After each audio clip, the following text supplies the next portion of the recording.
deliberate, cold, motiveless, in which we will examine its effect on our protagonist. The story is called The Earth is Made of Glass.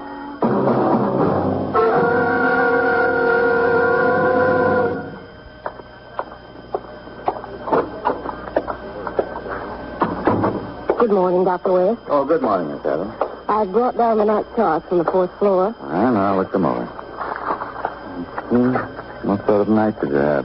Fairly quiet, Doctor. No new cases. There were. I don't know where you'd put them. Well, we have one vacant bed this morning, 436. Mr. Steele? Yes, he died about 4 a.m. Surprised he held on that long. I thought you might be upset, Doctor. I mean, the day supervisor, Miss Rosenberg, told me you and Mr. Steele were either related or very close friends. No, not at all. Mr. Steele suffered certain delusions. Just before he died, he asked me to give you this, Dr. West. It's some kind of diary or journal. He said he owed it to you, that it was in compensation. Leave it on the desk. I'll ask who is in charge of settling his estate. All right, Doctor. I looked at the first few pages. It's very strange. Oh? Well, I'm going off duty. Very well, Miss Adams. I'll see you tomorrow. Yes, Doctor.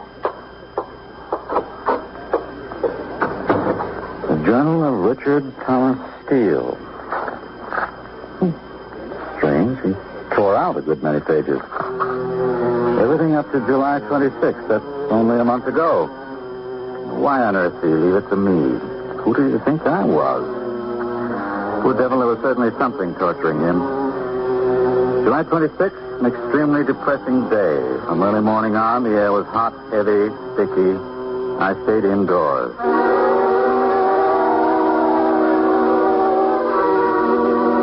I stayed indoors with the blinds drawn, spent 3.5 hours arranging and cataloging a new shipment of books.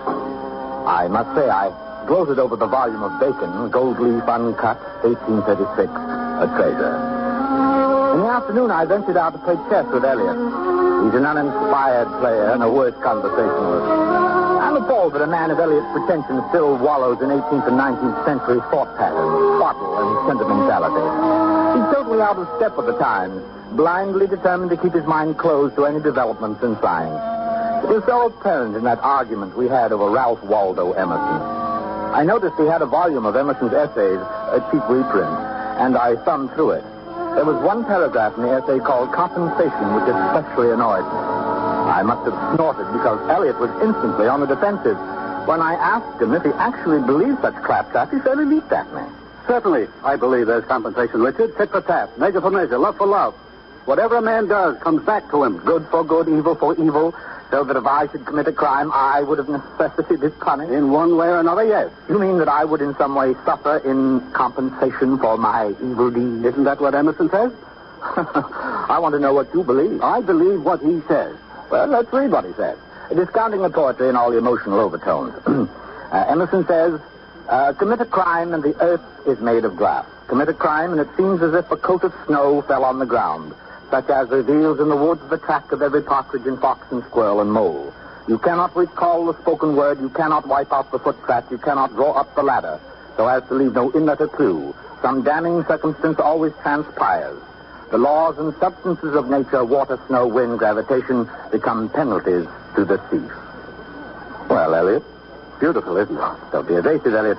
We're discussing his theory. Well, I don't see how there can be any argument. We know a good deal more than Emerson, you old fellow, especially about the laws and substances of nature. They surely haven't changed. No, but we've taken them into the laboratory. We've tested the substances and we've mastered the laws, put them under our control.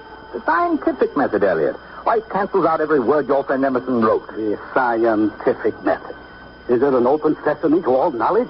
Does it make us gods? There are still mysteries we can never fathom, Richard. For instance, the mysteries in ourselves. In our soul? Yes, in our soul. Whatever it is we have that cannot be weighed or tested, yet which manifests itself in every good or evil thing we do. Say you commit a murder. Say I do. A perfect crime. For I grant you that a man of your intelligence can outwit the police. Nevertheless, you could not escape from, well, let's call it the conscience. But, say I commit a laboratory murder. What? Well, let me put it this way.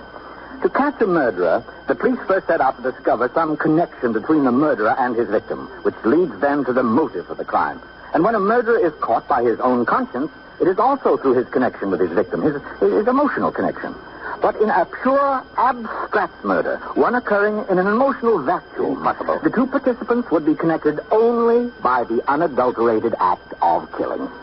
But isn't every man connected first of all with himself? I mean, a man renders judgment on himself. In his soul, I would say. What superstitious claptrap, Elliot. Apparently, you're completely unable to grasp my premise. Theoretically, a laboratory murder is entirely possible. Well, why not actually? It'd be very interesting to test the theory and find out.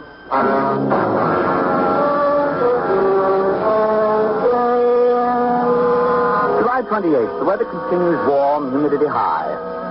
This is the last summer I shall spend in New York. Today, I roamed around my library, read a little, thought a great deal. Odd how I keep referring back to my conversation with Elliot. Abstract murder. A laboratory murder. I jotted down one or two theoretical points today. Amusing project in such hot weather.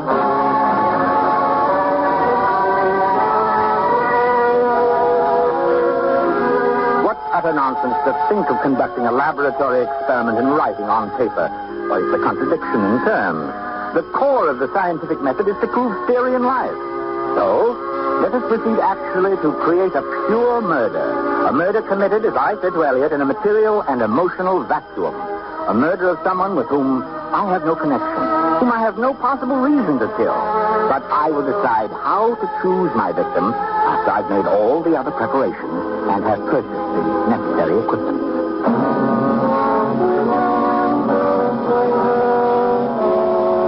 A meaningless knife, all-purpose glove, knife and gloves new, factory-made, uncontaminated by human association, smelling only the harsh, impersonal machines which turned them out. My first safeguard against the intrusion of emotion. And now, to complete my plans, who will it be? I must never see his or her face. I must not know his or her name, age, occupation, thoughts, or desires. I must come into contact with this victim as casually as though we were blown together by the wind. There can be no selection, no volition on my part, except the elementary volition necessary to raise my arm to kill.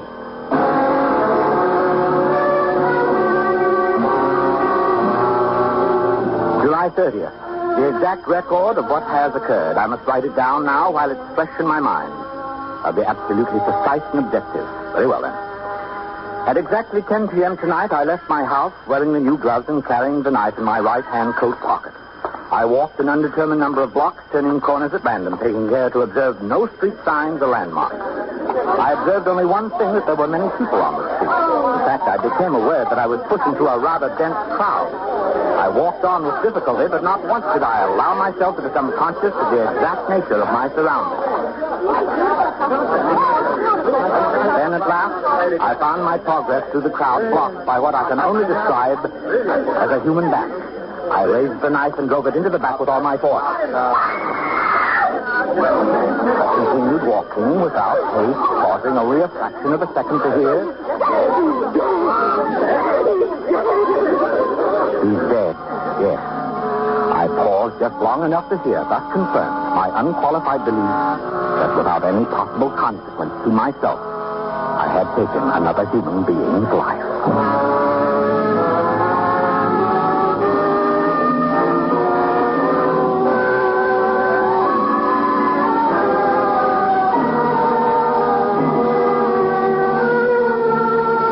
Listening to Mr. Joseph Kearns in Sylvia Richards' Study in Motive, The Earth is Made of Glass. Tonight's presentation in radio's outstanding theater of thrills, Suspense.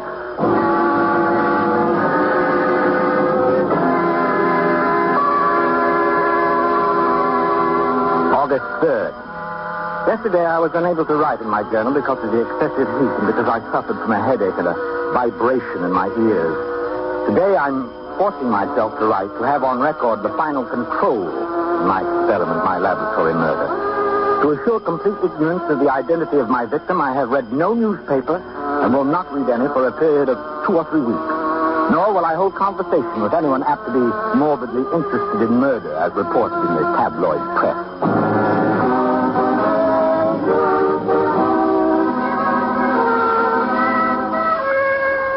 August 4th, the heat is unbearable, and all day I have felt that odd, heavy vibration in my head, now also on my arms and body. It is almost constant in a 1-2, 1-2 rhythm. Sometimes it's a sound as well as a vibration. Like a distant sound of the sea.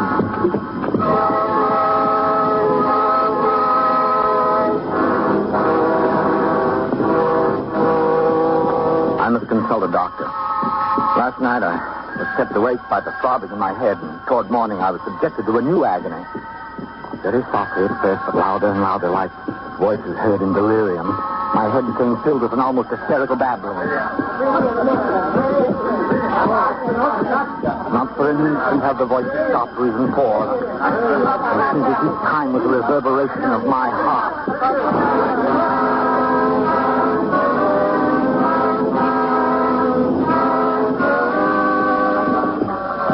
August 8th. I have no need to consult a doctor, for I know the nature of my illness.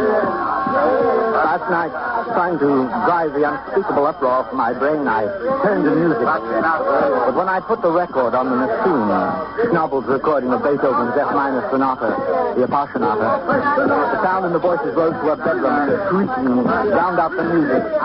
And then I knew, in spite of every precaution, my laboratory murder had not taken place in a vacuum. Two things had penetrated my field.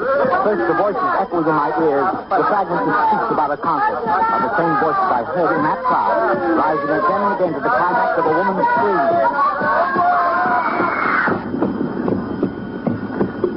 And the pulsing sound I hear when I drove that knife home into a beating heart, its vital rhythms, the mighty leap and contraction of the heart's muscle on the blade of the knife, was transmitted back to me through my hand and remains indelibly recorded in the heartbeat of my own blood.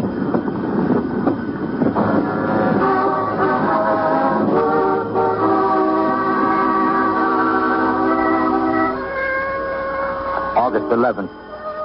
During the past hour, the incessant hammering of sound has receded, but I know this respite will be brief. Now, while I'm able to reason, I must discover where I erred and act swiftly to correct my error. There's no turning back. The death I caused is an accomplished fact, and each day I remember something more. Today, suddenly, like a photograph imprinted on my brain, I saw the black collar of his coat, his gray hat, and between his clipped, silky reddish hair. And I had and still have an insatiable desire to turn his head around, see his face.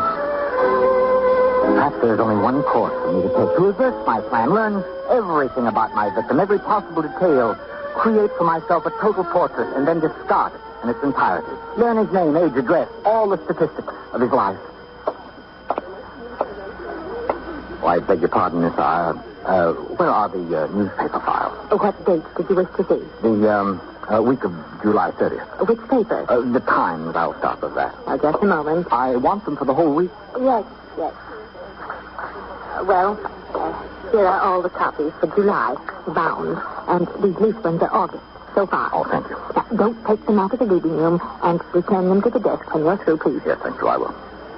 I opened the bound volume near the end and immediately saw his picture, page 1, center. The photograph was blurred, but without reading a word, I recognized him because he matched his hair. I mean, his face went with the back of the head I had seen. But before I could read the headline above the picture, someone spoke to me. Pardon me, but may I look at that for just a moment? Oh, it couldn't be. Standing at my shoulder, smiling, young, apparently as alive as I. But it was. He was there, he, my victim. The face in the paper and his face were the same. I swear they were the same. I'm sorry to bother you. The girl at the desk had that volume of the Times. Yes. There's an item I wanted to see in the July 30th issue. I'd wait, but I have to catch a train. If I'm late, my wife worries. You know how it is.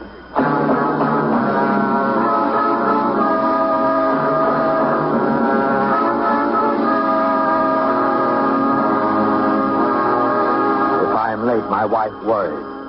And that night, he was very late.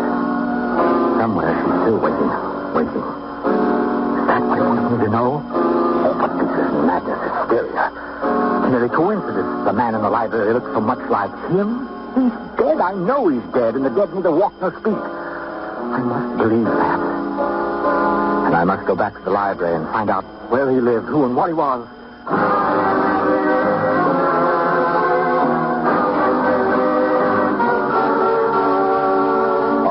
15th. I'm beyond all human help. I can confide the terrors I live with only to the pages of this journal.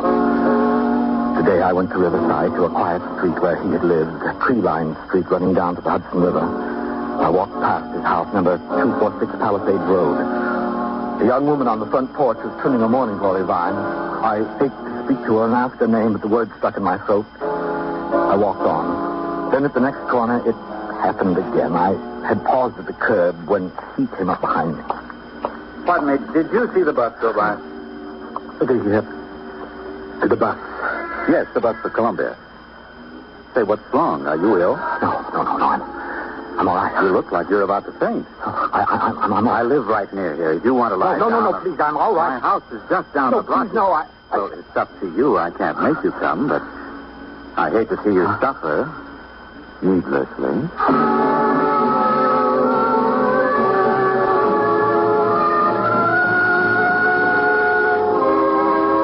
August 20th.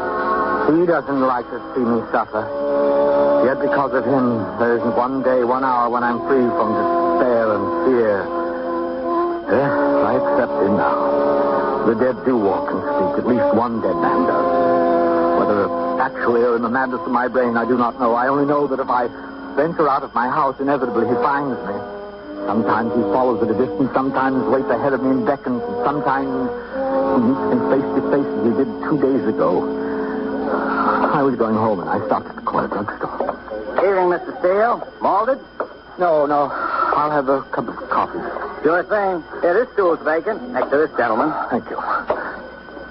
Oh, no. Go ahead, sit down. Sure, sit down. I won't bite you. Here's your coffee. No, Joe, I changed my mind. Look, fella, if it's something about me... What's wrong, Mr. Steele? What do you want of me? Tell me what you want. Me? I don't want anything. Then why don't you leave me alone? Somebody you know, Mr. Steele? Apparently, Mr. Steele thinks he knows me. I do. Oh, I do. Maybe so, mister, if you say so. But if you know me, it sure wasn't from this life. Must have been some other incarnation.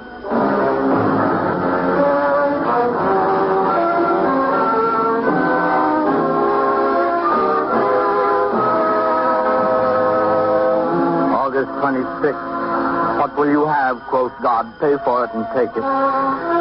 Well, I have paid, and I must now take. For today I learned the cure for all my pain and torment. Today the course I have to take is clear. Today, on a deserted path nearing Fifth Avenue, I saw him again.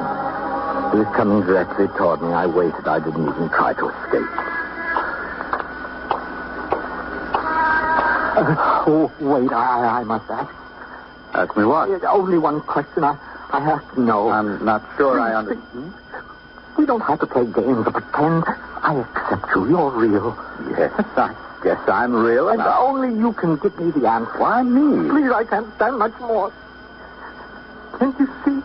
You look sick. If you want me to help you, There's only one way you can help. Only one way. Get Anstey. Well, okay. Go ahead. I'll try. Do you believe in compensation? Now, what do you mean by that? I mean, if someone does evil, if I have done evil, must I get evil in return? Well, say it again. Do you believe in good for good, evil for evil? Look, what about killing? Well, there's all sorts of killing. In the war, I killed several people. I know, but senseless killing with no reason. What's the compensation for that? You've asked a pretty complicated question of a pretty simple guy. The only thing that comes to my mind right now is what it says in the Bible. An eye for an eye and a tooth for a tooth. That's what you believe? Well, sure, I guess that's what I believe. Well, does that answer your question?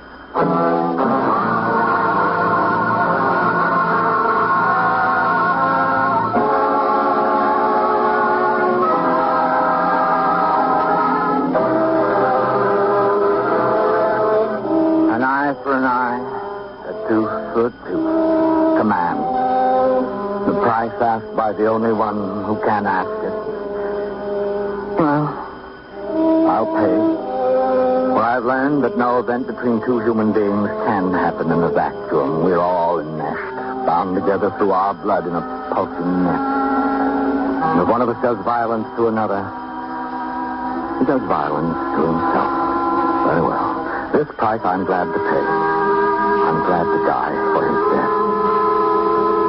There is no other way.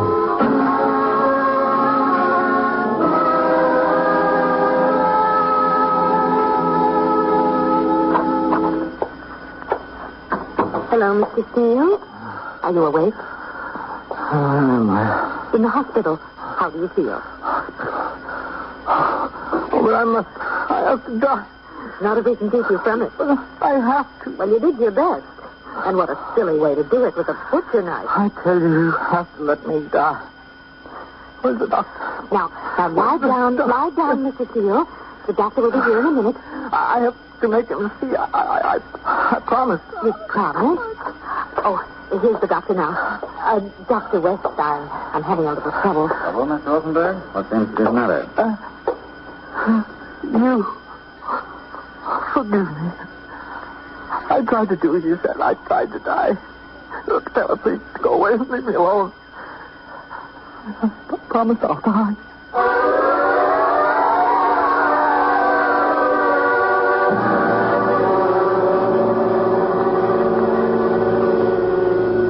Miss Adams? Yes, Dr. West? Did you finish reading his journal? Yes, Doctor. It's a weird document. Certainly is. What made him think you were the man he killed? That was the nature of his illness. He had a fixed delusion. He looked at me and saw someone else's face. How strange. Yes, but there's something stranger still. When I finished reading this, I called the police and checked. About the murder? Yes, and there was no such murder as he described. Not on July 30th, not ever. He didn't kill anyone? He never drove his knife into a living back. But Richard Steele killed. In his mind. You mean just because he thought of killing? No, he went further than that.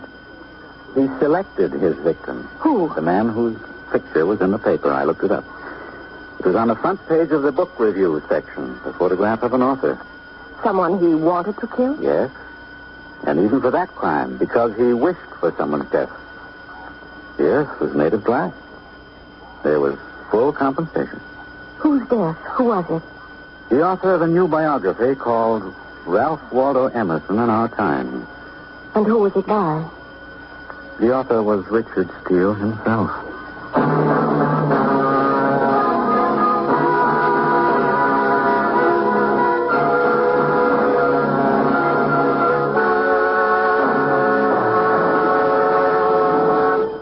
Suspense, in which Joseph Kearns was starred in The Earth is Made of Glass.